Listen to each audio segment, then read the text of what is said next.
And heavy rains over the weekend has caused flooding in several parishes.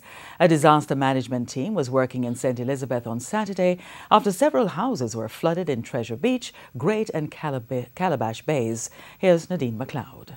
This is a farm in Pedro Plains. Crops were underwater when we visited on Saturday. Nearby in Treasure Beach, the people were blaming poor drains and the recent fixing of a road for flooding.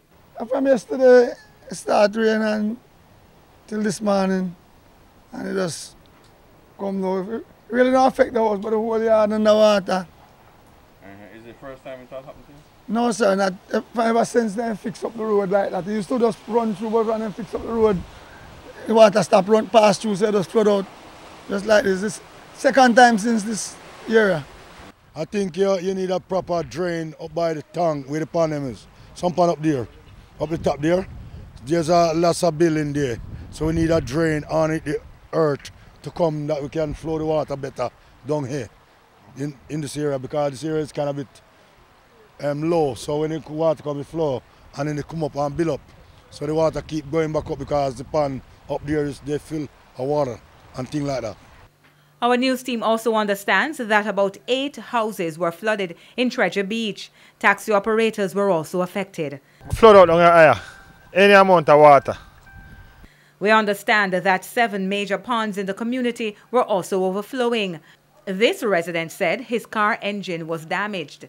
I was coming up from Jacksprat about 11 o'clock this morning, and I got into the water out there, and it seems like the car shut off with me, and I realized water is coming in. Water is coming in, and I have to jump from the car and push it out from the water. And right now I'm here at the Sandybank Church, shut off from mine, and cannot get a start. In the community of Great Bay, 14 houses were flooded. There was also flooding in Calabash Bay. The Member of Parliament for Southwest St. Elizabeth, Floyd Green, says a disaster management team was in the community.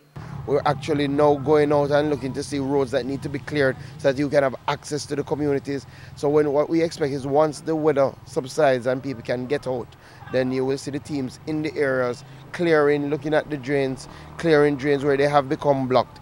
I think we will have to clearly look at our entire drainage network. A lot of these drains have been put in place for a very long time.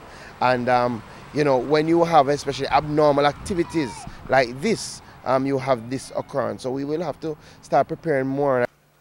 Up to news time today, some communities were still flooded. Nadine McLeod, TVJ News.